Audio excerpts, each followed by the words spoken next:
What's up mga kabosing, may buntag kaninyong tanan. This is me again, Boss Ramon, and welcome here in our new episode here in Ramon's Fish Farm Paradise. Okay, so karon mga kabosing nata diri sa atong area no. So diri atong gitabunan kay medyo init na. Diri ang atong mga fish ponds no. So diri ang atong mga koi fish na diri. I don't know if it's visible ba. Okay, nadiri ang atong mga koi stocks na to sa mga koi, nadito ang atong mga goldfish, and then atong grow out tank, no?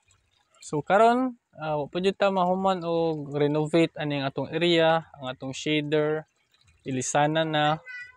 So ato ra gyan anam no. Mao to karon ang atong buhaton kay maghimo tag mga fish ponds, mga box pond.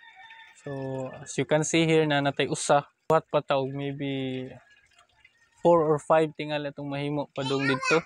Gubot pa kayo. So ni atong trabahoon karon. So nato diri mga hollow blocks. So 30 pieces. So ato ra na i-pile dito, and then butangan nato og pond liner. Tara, kuyogi ko ninyo. Let's go. Mao ni diri karon mga kabosing, diri nga area ta maghimo sa atong box pond. Ug karon ato na ni sugdan, ato ni hinay-hinayon og pile ang mga hollow blocks sa atong desired nga angle. So siguro mag-add ta diri og mga 4 to 5 nga box pond. Karon manata og pile sa atong mga hollow blocks. So nakahimo ta diri og upat ka box pond, no? So kanina naman ni diri daan 1 2 3 4 ka box pond ang atong na porma. So karon ang next natong buhaton kay magtapak ta diri og bubble wrap o mga carton, no? Una nato tapakan sa pond liner. Og dira mga kabosing, so ako na lang gi-cut no. So mao na ni ang resulta. Natapakan na nato og carton sa ilawom and then bubble wrap, no? Aron dali mabuslot ang atong pond liner. So ato sa gisampinan diri ang bottom niya. So mo ni diri ang pond liner, mo ni siya gitawag nga pond liner. Mo ni nga atong gamiton diri sa atong mga box pond, no? So mas nindot ni siya kay baga, durable kayo. So pwede rin ninyo ma-order diri sa atong showcase. Ako ra ibutang sa description ug sa atong pin comments aron ma-order pod ninyo, no? Kung ganahan mo mag-set up og mga box pond or fish pond para sa inyong mga koi or grow out pond sa inyong mga ginabreeding isda.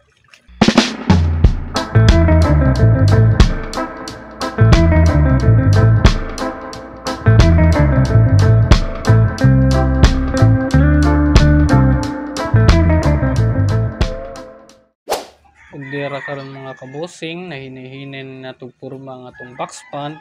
So nagpundo na ta og tubig diri, no? 1 2 3 4 5 da dito sa tumoy. And then ang atong buhaton na lang karon kay magpaabot na lang ta nga mapuno ni siya sa tubig aron mapurma na gid siya, no?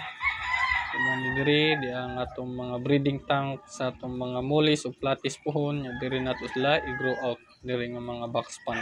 2 hours later. Okay. So mao na ni mga kabosing, mao na ni ang atong finished product sa atong box pond. So we managed to make 1 2 3 4 box pond kay kanina naman ni daan. So nakapuno ta og upat ka box pond, no? Dara dire. Okay. So mo ni dire napun-an gid in town ang atong mga fish tank, no? So usar ni siya ka pile sa hollow blocks. So goods para sa grow out tank sa atong mga mollies, mga danyos o guppies puhon. So mo tingali ni diri ang atong para sa mga mollies ug platies.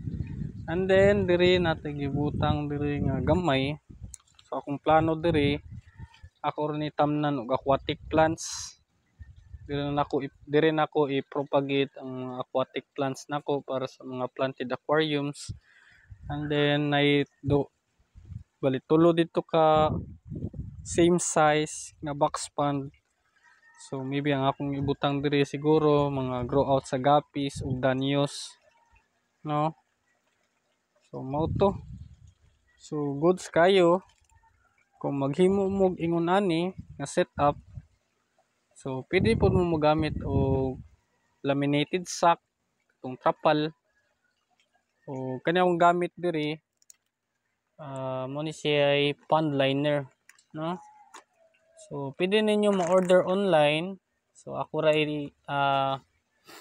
ibutang sa description ang link kung asa ninyo pwede ma-order. Pwede ninyo ma-order sa atong showcase na type ingon nga product, pond liner. Mamili na lang mo unsay gusto ninyo nga sukod.